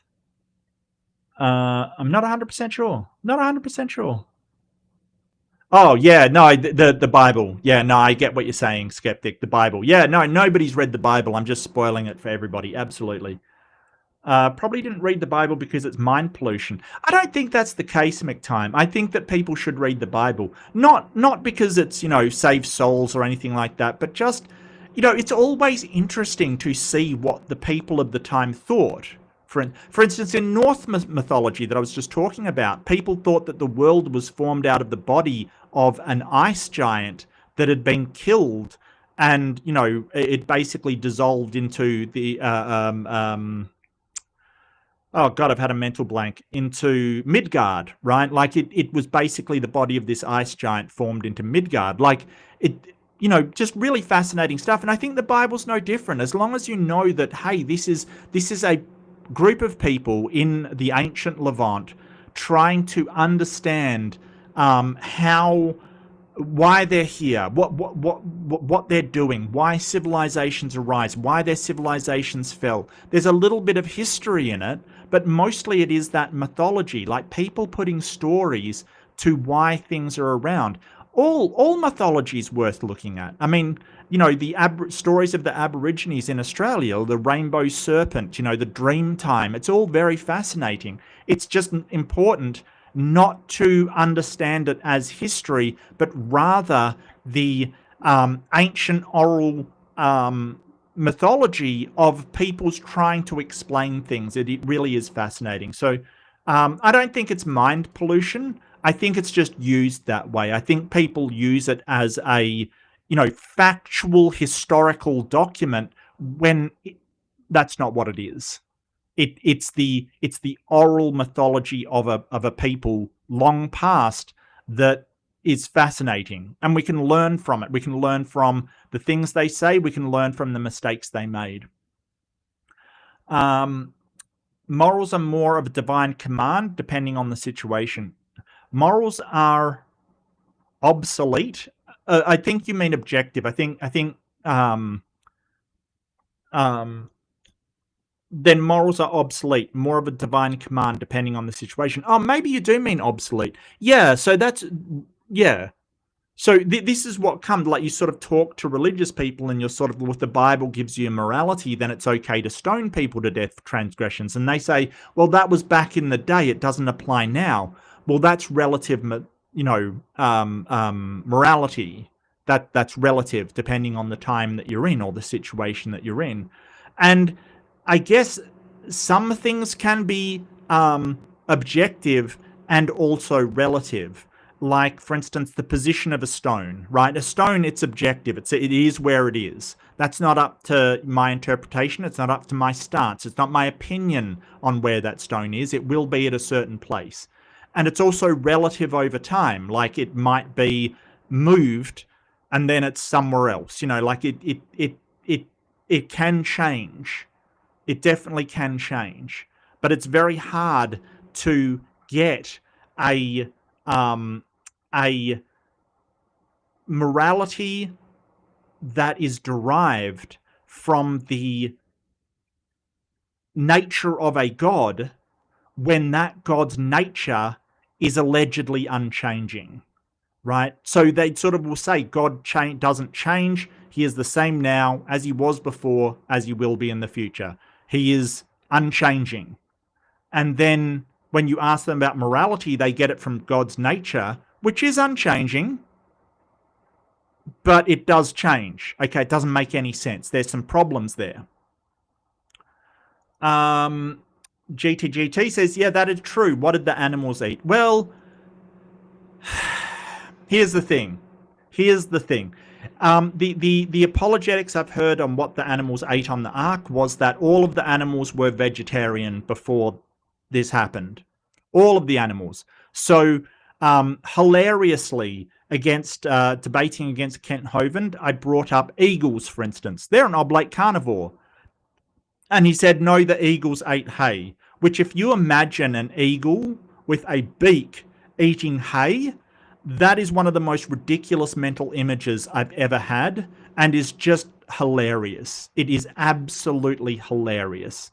Because its entire morphology, the way that its body is as a predator, right? From its talons that grasp to the wings that, don't let things here coming, to its beak, the way that its digestive all of it is predator and feeds on meat. Oblate carnivore. Obligate carnivore. Wow. Obligate carnivore. And there's a few of them. But they sort of claim, hey, they all ate hay. They took on the amount of hay that they needed somehow for a year for all those animals. Okay, doubt. But hay, literally hay. Now, water's also a problem. Because water's very heavy. A lot heavier than hay. And you've got to have enough water for thousands, tens of thousands of animals. That's a problem. So to get around that one, our friend Hovind said that the water that came up and fell from the earth and flooded the oceans was fresh water. So that's how he gets around that one. Which is weird because that would kill all the saltwater fish, but, Details. That must be why we have flowering lily pads. Presumably, yeah. Can you say Habsburgs? Why? What did I say? Habsburg? Habsburg? Habsburgs? Was that before I said it? Did I say Habsburgs? I'm going to say it again. The House of Habsburg. Austria, I think. Yeah, it is Austria. Yeah. Skeptic Philosophy says the amount of ridicule of the ark did not stop at bees. The door was closed for 1 year and 10 days. Most mammals can eat 2 to 5 times their weight in a year. An elephant eats roughly 5 to 7 times its weight. Correct. Yes. And there's problems still. There's definitely problems with that. And even if you could fit all the food on, there's problems with water. And to be honest with you, the thing that really gets me is just the problems with manpower. Just simple labor, right? Because you've got basically what amounts to a zoo. Okay, all of that manure, all of that feeding, because you can't just leave food out for animals. They will just keep eating and eating, and they won't actually, like, it's not like they set a feeding time and, only feed a certain, no, they'll just keep eating. It's not plausible. So if you have to, sustain them for a year, you've got to have a feeding schedule, you've got to have a watering schedule, you've got to keep them clean. It's a lot of work. Thousands upon thousands of animals. It is just as bad as a zoo, if not worse, because you don't have modern equipment, like, for instance, hoses to wash the animals down. You're really hand scrubbing them and stuff, and you've got to do this because a lot of animals keep clean by, say, rolling in mud, or they have ways they scrape themselves against trees. All of this stuff, you have to do that for them because they don't have this stuff. So the problem comes that you're running a zoo and also a boat, right? You've also got a boat that is larger than the largest, or about the same size as the largest boat ever made, which leaked, because a boat that big always leaks. You've got to pump out the water. So you'd have to bail the water. There's also maintenance. There's also cooking. There's also cleaning. Like, you're really talking about running a crew of the biggest boat ever without any modern equipment, and running a massive zoo, one of the biggest zoos ever made, without any modern equipment, and you're doing it with like 8 people. The labor that is required seems ridiculous for the amount of people. Like, there is no possible way you could do that, not even with them working non-stop when they're not sleeping. Like, it just does not seem possible. All of that work. Just saying, it seems ridiculous. High voted. I was in the second minority. Look, we're fine with minorities around here. You're a minority? All good. All good. The ark is a metaphor for the covenant, which is a metaphor for the process of catharsis. Yeah, I mean, I've got no problem with it being a metaphor. That's totally fine. Catharsis. Catharsis is usually where you are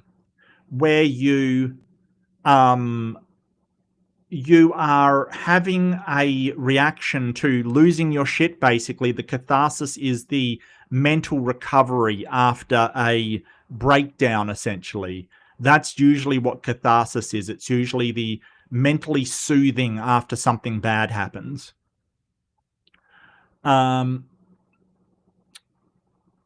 Oh, yeah. Robin did a debate, really good, on the Christian nation. Very, very good. Did fantastic. Awesome work, Robin. Awesome work. McTime says, Mark, trust me, I tried to convince me that I was from a cursed bloodline. They say I'm a son of Ham. Right. And this is something that was done back in the day in America. They honestly went, well, people of African descent, they're black because of the curse of Ham. Right? And they used that as an excuse for slavery because, and you'll see in the next one, I'll explain the next one, McTime, but there is a reason why they used the curse of Ham back in, the days of slavery to say that black people had the curse of Ham, and you'll see why that is. It's very, very interesting. Kings Mason says, in order to remain a saint, a human has to separate the white from the dark, the X's from the O's, and has to be a common point. Otherwise, no one can differentiate the intent. Okay. I'm not sure saints exist. I agree with Noam Chomsky. I don't agree with him on everything, but I agree that we all have the capacity to be a saint and a gas chamber attendant. All of us have the capacity, and that's why our actions are so important and how we think is so important. Because, you know, people that I would never expect to be led down these ridiculous paths of, you know, right-wing fundamentalism and stuff have been. It doesn't seem to be. It seems to be like I try not to blame people and instead go, hey, everyone can be tricked. If you think you can't be tricked, you are primed to be tricked by somebody. It's like magicians when they say, hey, you know, if you think you can't be fooled by magic, you are the best person to be fooled by magic because you think you can't be tricked. He didn't just pay them like Trump. I don't know who Trump paid. Usually he steals money from people and then paid. Let me down. No way. You did amazing. You did fantastic. I loved it. You did fantastic. You can have no one can differentiate a tent. There is no covenant. The community can never relax if the threat of harm is not present. Well, yeah, I kind of agree with that religion holds over some sort of punishment in order for them to obey the religion. I agree that it is an obey tool. You know, and it's interesting that the Bible says, oh, the God won't, he has a covenant not to kill you again in the same way. Yeah, you know, he could do it a different way next time. It doesn't seem like he's learnt anything, right? He sort of goes, oh, well, I'll make covenant not to drown the world again, but you watch out for the fire and brimstone. You know, like it doesn't seem like, you know, God would know that that's a hollow promise. You know what I mean? What good is that promise? It isn't any good. It's basically just saying, well, when I do the horrible thing next time, I'll do it differently. That is what the book is talking about. Obviously, it's all literally absurd. What is ISIS? What version of make-believe is everyone playing today? That's all it is. And I agree. I think it is those mythological stories. Look, I mean, there's an African tribe with a mythological creation story that had a god overeating and then vomited up the world. And I find that hilarious. The only reason I find it hilarious is because Christians either say, well, this was either designed or it's the natural world doing it. And that's a clear case where it wasn't designed, the god didn't know he'd throw up, and it wasn't the natural world, it was a god. So, like, I love that example. Even the frost giant Ymir from Norse mythology, I don't think it was intended, like, it wasn't designed that his body would make the world. It's just, accident, but it's also not the natural world. So, yeah, you gotta look, as you should. Oh, you're on voice. Okay. Well, your AI is your worst enemy. It's probably everybody's worst enemy, actually, now that it comes to think about it. Stupid clankers. If there was hell, Mother Teresa, Rush Limbaugh, Charlie Kirk are cooking meat by the burning river. I would hope so. But, that's assuming something. What if the God is evil? Right? If the God is evil, he may reward people that do evil. And people that are good may be in hell. Do you ever think about that? That's interesting, though. Look at the mistakes the voice interpretation makes with my speech, and then consider there were never written forms of tradition for the first 75 years. Yeah, and that's just the New Testament, Kings Mason. That's just the New Testament. The Old Testament is all just oral stories for a long time. After the first 75 years, the printed copies by hand tradition had to be recopied by hand, so I hope everyone had discernible handwriting with their bird quill and ink on for So no, for once and all of a kind, we get the fact that it's literal. I know the common mistake, and that's how it's used to excuse all manner of depravity. Yeah, yeah. And it's important to realize that it was oral tradition that is written down. You're on a rant away, STS, rant away. I didn't do that. Thing is talking to me. I will stop. It is again. Eyeshadow. Wow. Are you buying some cosmetics for your wife or for yourself or something? I don't know. I don't know. That's wild. Let's not forget that with God being outside time, he has no sense of it, and his back in 10 minutes was actually 30 years. Yeah. I get you. Yeah, it is possible, but, you know, omnipotence and omniscience means that he should know. Like, not only is he outside of time, yet can meddle in it, omniscience means that he should know how long everything is. Like, he should be aware of everything. I cannot stress enough that omniscience, even making a mistake, is impossible if you're omniscient. Because you know ahead of time that was a mistake and you can not do that thing again. You know, you go to do it, oh, it's a mistake. Oh, well, I won't do that. I'll do this thing. Oh, that's a mistake. You cannot make a mistake. It's impossible. Neko and Kitsune? That is cat and fox. I believe, isn't that cat and fox, Neko? I know that Kitsune is fox.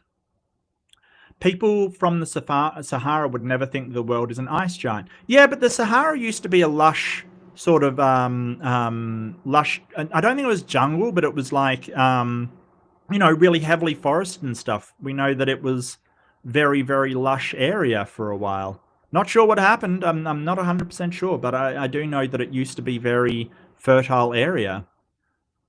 Skeptic Philosophy says, even if they're vegetarian for that time, all those animals will need an average of 5 to 7 times their own body weight. So forget the weight of 2 each, add 7 times. Yeah, no, I agree. It is ridiculous to take that much on there. It's absurd, but, you know. Hillhugger says, the magic poo boat where the god drowns all the babies and accidentally puts 2 gay unicorns on the board is my favorite story from the Bible.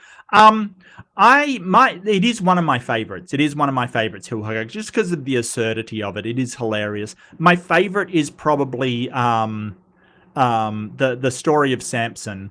Just because of Dark Matter did one cartoon where the Samson was like voiced like Arnold Schwarzenegger, and it was hilarious. It was so funny.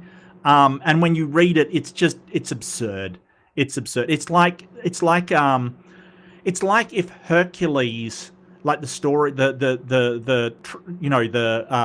is it? The Labors of Hercules was written by a 10-year-old. Like, it is absolutely hilarious.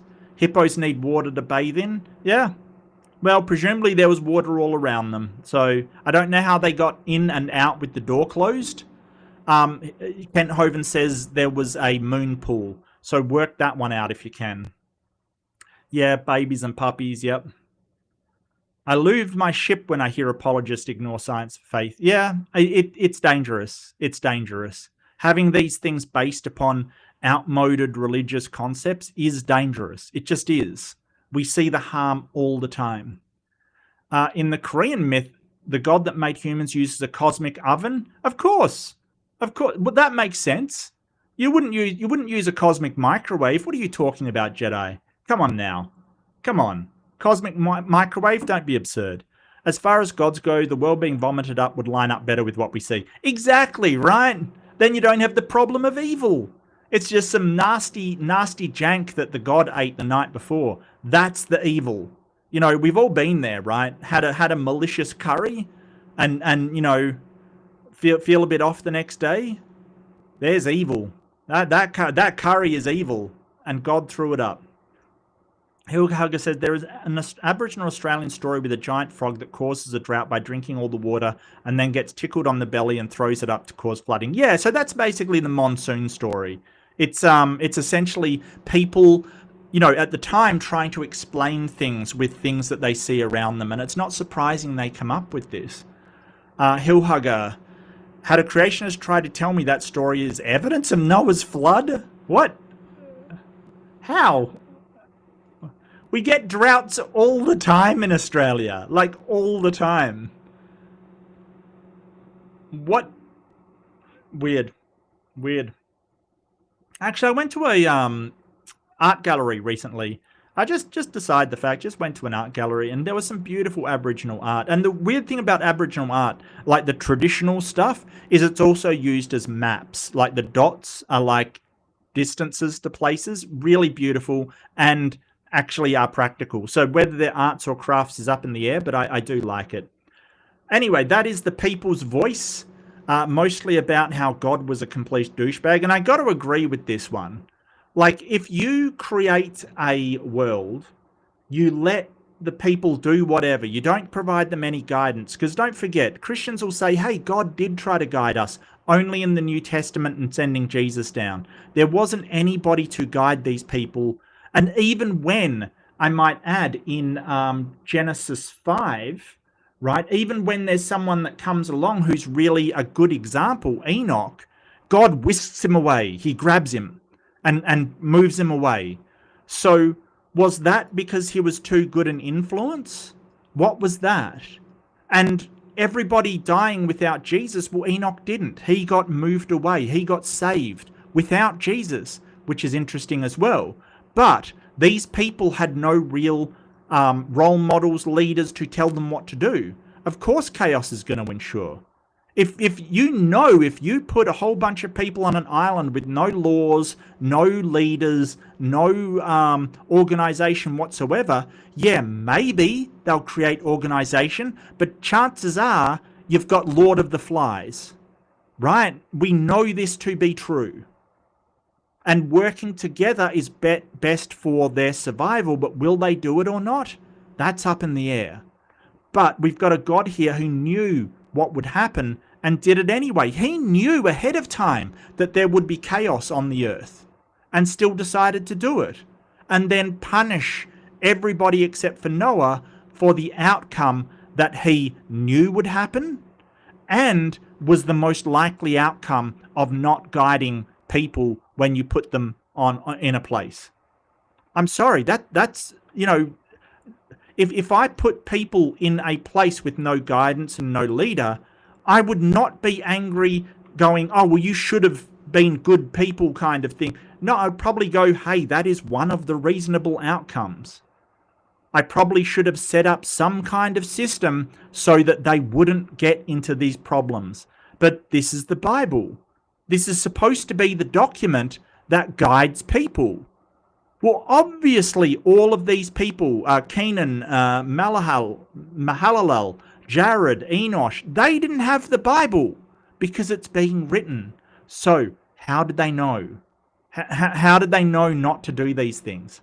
Very, very strange, very odd. Right? So there's these problems there with the Bible, and why sort of saying, hey, we take our morals from the Bible, and if we don't, God's going to punish us. He's kind of, he's already punished us without the Bible, number one. And number two, that all these people, including Enoch, didn't have the Bible, and he seemed to do fine. But this absolutely reeks of mythology. Why do people die? Why do people, do bad things? Why is it that, even up to the point of, why do snakes strike at people's heels? Why are they such bastards? Why do people crush snakes? Why do people hate snakes?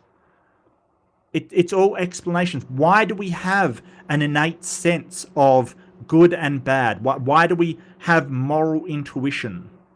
Like, why do we feel like things are good and bad? Instead of actually, what we have is scientific investigation now. We've concluded that, hey, people naturally have a sense of empathy. Well, most people have a sense of empathy. Most people have a sense of reciprocity or fairness. And that genetically has been passed down because it really goes back to your core fundamental. You either are genetically, you have evolved to have these senses because it's what allows social animals to work together.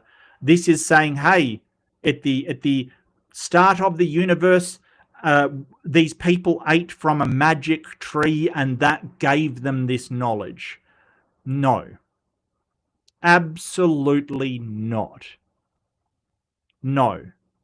Because if that tree gave knowledge of good and evil, and that knowledge is magically passed down to descendants, why are there sociopaths and psychopaths? People with no moral intuition. They have no empathy. You'd have to argue, and, you know, they do whatever they want. Whatever's best for them. Whatever's best for them. It's not a good place to be. So presumably before the tree of knowledge, Adam was just a psychopath. Just did whatever he wanted to do, and so was Eve. So them taking the fruit is hardly surprising, right? Because someone says, hey, you know, there's no punishment for this. God's making it up. And they believe that, of course they're going to do it. Of course. Because they'll just do what they want, what's best for them. Anyway, this has been Is God the Arsehole? I think conclusively, let me draw off the last poll. Yeah, 80% say yes. And 80% says everybody sucks here, which I totally get where you're coming from. I really do. I really do. But I hope you've enjoyed this next section. Next, we're on to, what are we up to now? 5 and 6? 6 to 7. No. 7 to 8. 7 to 8. And then it starts to get kind of really funky. Like really funky. Because we've got coming the end of the Ark story. And we've got the Tower of Babel coming up. So if you want to see what Reddit would think of God if God put in an Am I the Arsehole post, I don't know how we got here. It's amazing. I love it. Thank you so much for tuning in. If you do leave a like, I really appreciate it. It does help the algorithm. I will try to send you somewhere interesting afterwards. But be kind to yourself. Nobody is cursed from birth. Nobody has a curse. Nobody is lesser. We all can be great. We all can be shit. That's the secret. We've all got the capacity within us. That is the secret. We really are creatures able to do great good and great evil. And you would think a God would understand that, but apparently not. Apparently not. But do be kind to yourself, because if you do something shit or something evil, it doesn't make you inherently a bad person. You just did something crap. We all do crap things. We don't need a God. We don't need Jesus. We just need to forgive ourselves, make amend, and work to improve ourselves. That's all. You know, we made a mistake. We try to get better. That's what we do. That's what humans do. That's what society does. Let's do that instead of blaming some mythology for the crap stuff that you did. So be kind to yourself. Be kind to each other. If somebody does something, violates your boundaries, is a shit thing to do, they may have just done it out of error. Try to be kind to each other. And I will see you in the next one. Bye, everybody.